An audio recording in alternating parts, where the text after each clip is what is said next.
Ha iniciado en Nueva York el juicio penal contra Donald Trump. Es la primera vez que un expresidente de Estados Unidos se sienta en el banquillo de los acusados en un proceso que Trump ha calificado de caza de brujas. Con esta noticia comenzamos el informativo en Deutsche Welle. Yo soy Carol Guerrero, los saludo desde Berlín. Arrancamos con titulares. Donald Trump pretende estar presente durante todo el juicio en su contra. El expresidente y candidato republicano está acusado de sobornar a una actriz porno para que no divulgara la relación extramarital que ambos sostenían. El mundo espera con gran atención la respuesta que Israel dará tras el ataque sin precedentes perpetrado por Irán el reciente fin de semana. De momento no se ha hecho ningún anuncio, mientras líderes mundiales piden a las partes evitar una mayor escalada en Oriente Medio.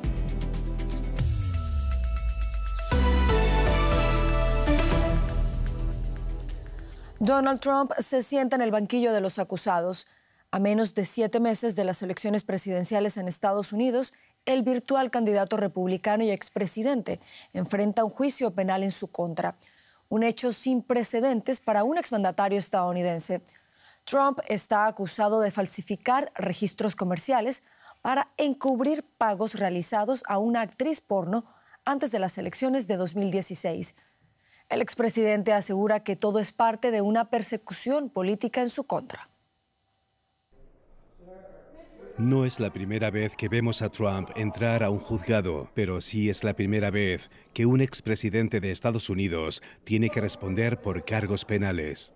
Y Trump, actual candidato a la presidencia, no desperdició la oportunidad de hacer campaña fuera de la misma sala. Esto es un asalto a Estados Unidos. Es algo insólito. Es una persecución política, una persecución como nunca antes se había visto. No debería haber ocurrido nunca. Es un asalto a Estados Unidos y por eso estoy muy orgulloso de estar aquí. Un mensaje del que se hacen eco sus más fieles seguidores. Bueno, no va a ser un juicio justo. Si pisa una cucaracha, tratarán de condenarlo por asesinato. Estos no son los Estados Unidos en los que crecí. Es importante venir a apoyar al presidente Trump, el mejor presidente de la historia, cuando se enfrenta a otra caza de brujas en este país. Pero ante la corte también había quienes celebraban que Trump se vea ante la justicia. Se juzga algo que ocurrió en 2016 cuando Trump trató de silenciar información que consideraba que le perjudicaba y al hacerlo infringió la ley. Es un día glorioso para Estados Unidos, un día en el que por fin empezamos a reconquistar nuestra nación, a restablecer el gran principio de igualdad ante la ley. El juicio se centra en una actriz de cine porno, Stormy Daniels. La fiscalía acusa a Trump de falsificar documentos para encubrir un pago de $130.000 antes de las elecciones del 2016 para comprar su silencio sobre un supuesto encuentro sexual. Y es solo una de las 4 demandas penales contra Trump que irán a juicio antes de los comicios de noviembre. Y ampliamos informaciones sobre este proceso judicial contra el expresidente de Estados Unidos, Donald Trump, con el periodista José Díaz Briceño, a quien saludamos a esta hora en Washington. José, buenas tardes para ti. ¿Qué podemos esperar de este proceso y qué tan largo será, José? El juicio se titula el estado de Nueva York en contra de Donald J. Trump, un juicio histórico que está trayendo todos los reflectores de la prensa aquí en Estados Unidos. Esta primera fase, como hemos visto durante el día de hoy, ha sido el inicio de la selección del jurado, 12 titulares y 6 en reserva, que serán los encargados de eventualmente juzgar a Donald Trump. Como dijo el juez Marchand, el juez que dirige la audiencia, esta es la piedra angular irregular del sistema judicial estadounidense. El juicio por jurado son 34 las acusaciones que enfrenta Trump, cada una de ellas por las cuales se enfrentaría hasta 4 años de prisión, y es por eso que este juicio se prevé sea largo, de entre 6 y 8 semanas, de acuerdo con los cálculos del propio juez. A través de este proceso se estarán presentándose ante el jurado distintas personas que testimoniarán en contra de Trump, incluyendo, se prevé, al ex abogado y mano derecha de Donald Trump, Michael Cohen, quien habría sido el conducto para pagar a la actriz pornográfica Stormy Daniels. Y sin embargo, los especialistas aquí en Estados Unidos aseguran que la clave del caso será que los fiscales presentes en la sala logren presentar el caso como un atentado contra la democracia a través de la falsificación de los estados contables de la empresa de Trump. Bueno, José, ¿y cómo puede afectar este proceso la campaña electoral del también candidato republicano a la presidencia de los Estados Unidos? De entrada ya está afectando directamente, pues como bien decías, el virtual candidato presidencial republicano tendrá que estar los 4 días que se realice este proceso durante la semana, lunes, martes, jueves y viernes. Y el propio Trump ha dicho, estaré durante el día ante una corte y en las noches haré campaña. De acuerdo con el calendario que está en estos momentos por parte de su equipo, se calculan solo apariciones en 1 o 2 lugares del país durante toda esta etapa de juicio, lo que claramente afecta la movilidad y el acercamiento a sus potenciales votantes. También en el área de recaudación de fondos, Trump enfrenta un reto, pues si bien al inicio de las acusaciones el año pasado en estos 4 casos criminales que enfrenta, las recaudaciones se incrementaron, en el último mes, en marzo, registró un muy bajo registro respecto a lo que tiene su potencial competidor, el presidente Joe Biden. Así que sí, el expresidente Trump tiene en la corte quizá el escenario más probable desde donde va a dirigir su campaña, es decir, el juicio es la campaña. José Díaz Briceño, Washington, gracias por estas informaciones. Cambiamos de tema, vamos a Israel porque ese país está valorando cómo responder al ataque aéreo sin precedentes de Irán. El gabinete de guerra israelí, encabezado por el primer ministro Benjamín Netanyahu, se reunió este lunes por segunda vez, pero de momento no ha hecho ningún anuncio. Si bien no está claro qué opciones se discutieron, los funcionarios israelíes han dicho que elegirán el momento y la forma de su respuesta. El presidente estadounidense Joe Biden y otros líderes mundiales han insistido a Israel a actuar con moderación. Repasamos ahora los posibles escenarios ante la probable respuesta militar israelí con perspectiva histórica. Un largo conflicto en la sombra ha salido a la luz con el ataque de Irán a Israel el fin de semana. El gobierno israelí enfrenta presiones internas para dar a Teherán una respuesta rotunda y disuasoria. El paso más drástico y arriesgado que podría dar Israel sería atacar el programa nuclear iraní. Se sospecha que Israel ya atacó las instalaciones de enriquecimiento de uranio de Irán, incluido un supuesto ataque en 2010 con un virus informático que hizo retroceder varios años el programa nuclear iraní, pero nunca lo ha reconocido oficialmente.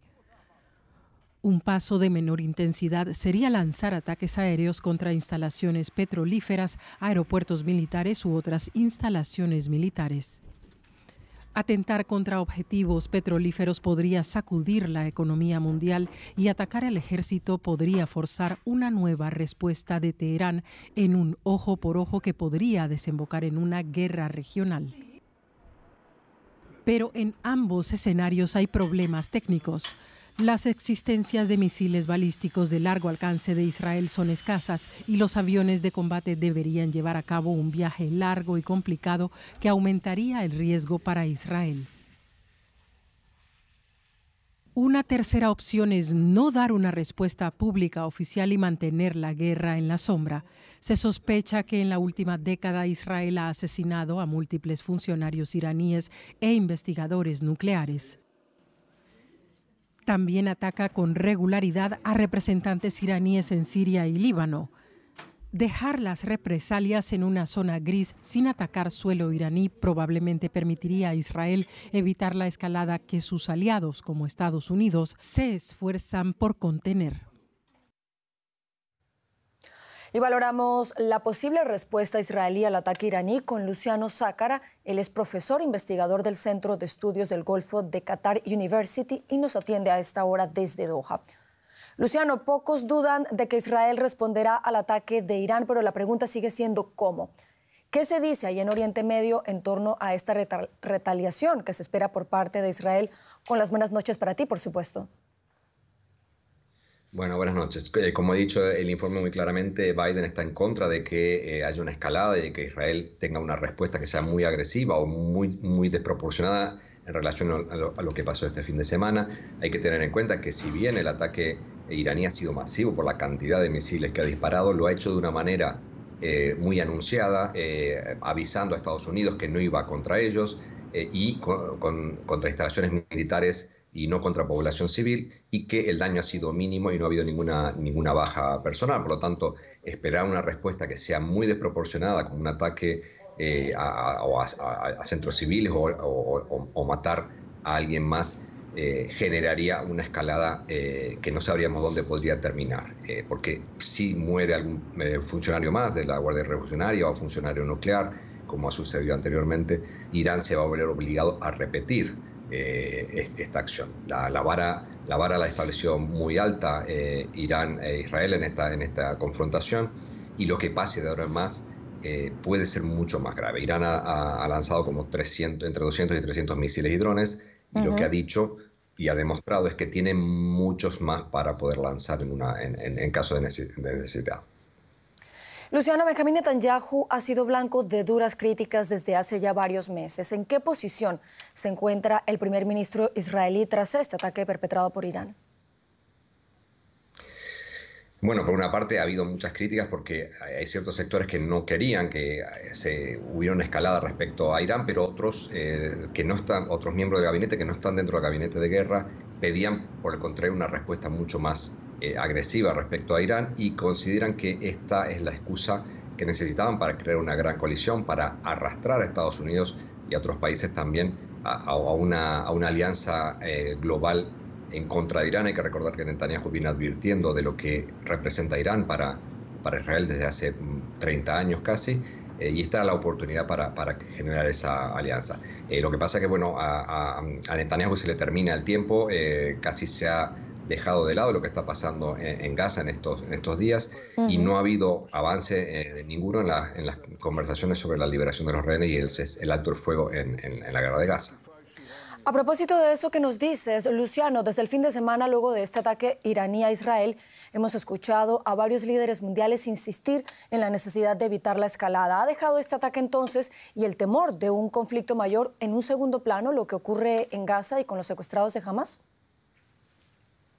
Sí, al parecer sí. Toda la preocupación está a nivel internacional, desde Naciones Unidas, Europa, Estados Unidos y en la región, en evitar que esto vaya a mayores. Y ha pasado casi a un segundo plano lo que está pasando, la hambruna y las distintas situaciones que se han generado en este conflicto, y de hecho no se ha hablado prácticamente de que haya habido una ronda de negociaciones en estos días para poder discutir una liberación de rehenes o un alto el fuego o el incremento de la ayuda humanitaria. Hay que recordar que el panorama cambió drásticamente con este ataque y evidentemente ha habido mucho más muestras de solidaridad por parte de países occidentales respecto a Israel, cosa que cambió un poco la tendencia que era muy negativa respecto a Israel y a Netanyahu particularmente en los últimos meses, a medida que este conflicto en Gaza se iba extendiendo. Pues seguiremos muy atentos a la situación allí en Oriente Medio. Luciano Sácara, desde Doha, gracias por estas informaciones y por este análisis. Y ya nos acompaña Paco Furió, es decir, es momento de pasar a la economía, pero continuamos con este tema, Paco, para hablar de las repercusiones a nivel económico. Así es, Carol. El petróleo y el oro se consideran barómetros de crisis. Sin embargo, hasta ahora al menos, el precio del petróleo no se ha disparado después del ataque iraní a Israel. Al contrario, los precios del Brent, del Mar del Norte y del crudo estadounidense bajaron ligeramente este lunes. Los inversores parecen considerar que no habrá una nueva escalada del conflicto. Sin embargo, la guerra sí ha afectado a los mercados petroleros. Desde comienzos de año el precio del petróleo ha subido más de un 20% y la incertidumbre sigue muy alta. Pues parece que los inversores no ven una amenaza. El hecho de que el conflicto se extienda por la región lo vemos con nuestro compañero en la Bolsa de Frankfurt, José David Navarro. Irán es uno de los principales productores de petróleo de la OPEP. El ataque del sábado contra Israel hizo pensar que los precios subirían, pero no está siendo el caso. ¿Por qué? Hola Paco, ¿qué tal? Uno de los factores más importantes es que esta acción que finalmente ocurrió el sábado era algo que los inversores y los mercados de energéticos, especialmente los del crudo, por la importancia que juega Irán dentro de la organización de la OPEP, ya lo tenían considerado en sus movimientos. De hecho, vemos como el viernes el barril de Brent, los futuros del barril del Brent alcanzaron los $92. Una vez que el sábado ocurre el ataque de Irán a Israel y que muchos analistas lo consideran como un acto más disuasorio que como una forma de intentar escalar el conflicto a un asunto regional, o veíamos como los precios del crudo bajaban, sobre todo, Paco, considerando porque esos precios ya de por sí están más altos de lo que deberían estar. Otro factor a tener en cuenta es que todo de lo que estamos hablando es muy volátil en estas circunstancias, pero en el caso de que los precios del crudo llegasen a subir, los propios países de la OPEP podrían intervenir para evitar que los precios escalasen, destruyendo demanda y aprovechando la producción que no están utilizando en estos momentos. José, como dices, hay muchos interrogantes todavía abiertos, como cuál puede ser la respuesta de Israel al ataque de Irán. ¿Qué impacto deja esto en valores refugio como el dólar o el oro? Pues en el caso del oro, Paco, hoy veíamos cómo los precios habían caído respecto al máximo alcanzado el viernes, pero las previsiones de los analistas es que el valor refugio por excelencia, lo que llevamos de año, siga subiendo. Y en lo que respecta al dólar, ha incluso subido, pero en este caso, Paco, puede ser que estén influyendo, presionando también los últimos datos que hemos conocido de ventas minoristas en Estados Unidos, que hacen pensar que esos recortes esperados por parte de la Reserva Federal de Estados Unidos serán menos de los que se esperaban al inicio del año. Gracias, José David, desde Frankfurt. Estados Unidos ha anunciado que no renovará las licencias al petróleo y al gas que había concedido a Venezuela el pasado mes de octubre bajo la condición de que se celebren elecciones libres y justas este año en el país. Washington había dado al chavismo hasta abril para que se retractara del veto para presentarse a las elecciones presidenciales a Marina Corina Machado, principal figura de la oposición, a quien se le prohibió ocupar cargos públicos. Tras la decisión de Estados Unidos, pesan las preocupaciones ahora sobre si volver a imponer sanciones al sector energético de Venezuela podría impulsar el aumento de los precios mundiales del petróleo. Y la economía peruana volvió a mostrar signos de recuperación al registrar un aumento de un 2,85% en febrero en comparación con el mismo mes del año pasado. Así lo asegura el último reporte del Instituto Nacional de Estadística e Informática. El incremento estuvo liderado por el sector de minería y hidrocarburos, que anotó un repunte de casi el 16%, acumulando 13 meses de avances consecutivos debido a una mayor producción de cobre, oro y molibdeno. También crecieron el comercio, la construcción o el transporte. Otros mostraron una disminución, como el sector de la pesca, importante generador de empleo, que cayó más del 30% a causa de un menor volumen de capturas para el consumo directo. Elon Musk, jefe de la compañía Tesla, anunció que suprimirá 1 de cada 10 puestos de trabajo, cerca de 14.000 en todo el mundo. Según Musk, la medida es necesaria para que la empresa esté preparada para el futuro. Tesla comenzó el año con una bajada significativa en ventas. La gama de modelos ya se considera anticuada y no hay nuevos modelos a la vista. Además, el pionero en la producción de auto eléctrico lucha contra la competencia china y otros fabricantes. Desde principios de año sus acciones han perdido alrededor de un tercio de su valor en bolsa. Nuestra compañera Ana Nieto tiene más informaciones desde Nueva York. No es la primera vez que Tesla recorta empleo. ¿Qué lleva a la empresa a hacerlo de nuevo, Ana? No es la primera vez. Ya hubo reducciones de plantilla en el año 2019 y en el 22. En esta ocasión, Musk ha dicho en su comunicación a los trabajadores de las plantas de Texas, California, Shanghai y Berlín que el crecimiento rápido de la compañía ha llevado a una duplicidad de funciones y de papeles y que en este momento la prioridad es recortar costes y aumentar la productividad. Perdón. ¿Por qué en este momento? Pues por muchas de las razones que has dado, Paco, y hay que tener en cuenta que las caídas de las ventas del primer trimestre también han supuesto la primera de la caída de las ventas en términos anuales desde la pandemia. Los recortes de precios que se han operado no han conseguido recuperar estas ventas, pero sí han reducido el margen de beneficios sobre facturación, algo que le hace parecer a Tesla cada vez más como el resto de las automotrices, un sector en el que los márgenes son muy reducidos. Mientras quien fue el líder del mercado en el mercado eléctrico está viendo como una compañía china de coches de bajo coste le ha arrebatado el liderazgo, también está viendo como otras empresas del sector como Hyundai y Kia están afianzándose en su mercado. La empresa, como dices, ha perdido un tercio en bolsa, hoy ha caído un 5%, más de un 5% de hecho, y los analistas creen que puede seguir cayendo. Musk se ha referido en su carta también a la nueva fase de crecimiento. ¿Cómo se perfila esta fase? Pues un poco como un desafío. Para empezar, dos de los grandes ejecutivos cercanos a Musk han anunciado que dejan la empresa hoy y no hay claridad sobre si se va a lanzar un modelo de bajo coste, pero Musk ha dicho que se está estudiando presentar al mercado un robotaxi, es decir, un coche de transporte de pasajeros con conducción autónoma. Otras empresas como Waymo, de Alphabet o Cruise, de General Motors, están ensayando este tipo de conducción con proyectos que son prácticamente pilotos. Y es un área que puede que sea el futuro, pero ahora mismo exige una muy gran inversión en la que no existen posibilidades de rendimientos a corto o medio plazo. Mientras tanto, el mercado de eléctrico está en un momento muy tensionado y está ganando ventaja los coches híbridos, en los que Tesla no tiene mercado. Muchas gracias, Ana, desde Nueva York. Más noticias, Carol. Sí, Paco, vamos ahora con un resumen de otros hechos que también son noticia en esta jornada de lunes. Aquí en Alemania, una comisión independiente creada por el propio gobierno pide que se levanten todas las restricciones al aborto durante las 12 primeras semanas de gestación. La interrupción voluntaria del embarazo sigue siendo ilegal en este país, salvo en circunstancias específicas, aunque rara vez se castiga. Las recomendaciones de la comisión no son vinculantes.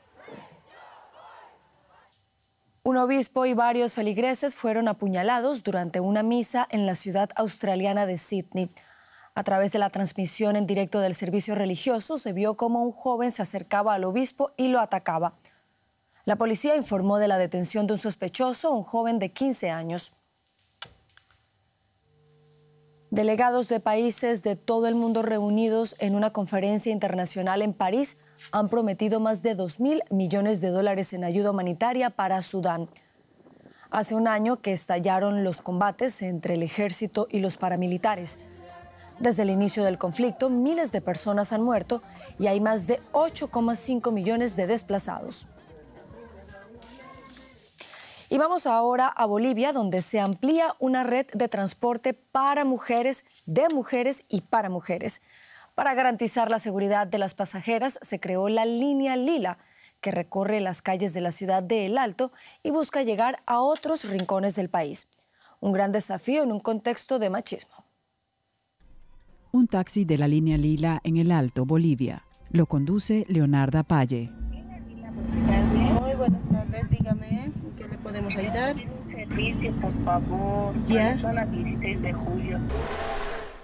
La línea Lila surgió en 2019 como una forma de escapar al acoso, las agresiones y la violencia de género. Su lema es Transporte Seguro. Busca un entorno más confiable y cómodo para las pasajeras.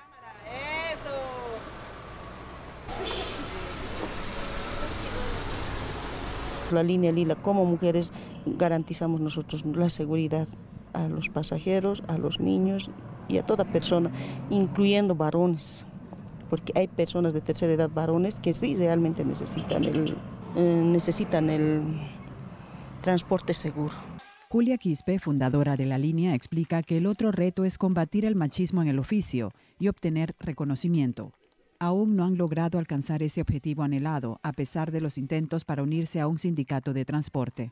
Hemos tratado de estar en alguna organización del Alto, pero nos ha ido muy mal porque tal vez el egocentrismo, el machismo, ¿no? que lleva. Esto no les impide seguir progresando. Ya cuentan con más de 1000 conductoras experimentadas al volante y están capacitando a otras interesadas que quieran formar parte de esta iniciativa en la ciudad de Oruro, como es el caso de Lidia Condori, quien aprobó el examen para obtener su licencia de conducir. Las mujeres tenemos que aprender a manejar y así ya podemos manejar con taxi, trabajar y ganarnos nuestro propio dinero y así mantener a nuestros hijos, ¿no? Y yo aprendí en primer lugar en campo. No tenía licencia para viajar, ahora ya lo tengo, ya lo he logrado la licencia. Las mujeres están buscando la posibilidad de conducir, ya sea taxis o minibuses, para convertir el volante en una oportunidad de sustento para sus hogares. Demasía Coro ha logrado cumplir con los requisitos y está lista para ser transportista. Quiero trabajar, quiero unirme a la línea Lila y trabajar, ser una más de ellas y estar en las calles. Una clienta habitual cuenta que las tarifas son adecuadas, pero lo más importante es la confianza que brinda. Me he sentido muy segura, ya que en este tiempo hay mucha inseguridad y les damos trabajo a las personas, como por ejemplo a las madres solteras. Sí, es una gran oportunidad para las señoras. A pesar de que implica tener una doble jornada, junto a las labores domésticas y cuidado de la familia, están satisfechas con el trabajo y están tomando medidas para garantizar su seguridad, como utilizar sistemas de GPS y cámaras de vigilancia. Nosotros también necesitamos, ¿no es cierto? Como mujeres no es lo mismo que el trabajo de trabajar hasta la madrugada, digamos, en algunos lugares, ¿no? Es un poco peligroso. Por eso nosotros ponemos el botón de pánico. Nosotras primero tenemos que buscar el estudio, capacitarnos, poder trabajar y recién se va a poder formar algo y se va a poder realizar un cambio, ¿no? En lo que es el liderazgo de la mujer. Están organizadas en la Central de Mujeres Productivas Emprendedoras El Alto y utilizan unas mantas lilas para que puedan ser identificadas como parte de este proyecto que busca una sociedad más inclusiva y equitativa. Y con la línea Lila en Bolivia llegamos al final del informativo. Sigan conectados a Deutsche Welle. Yo los espero con más noticias en menos de una hora. Sigan con nosotros.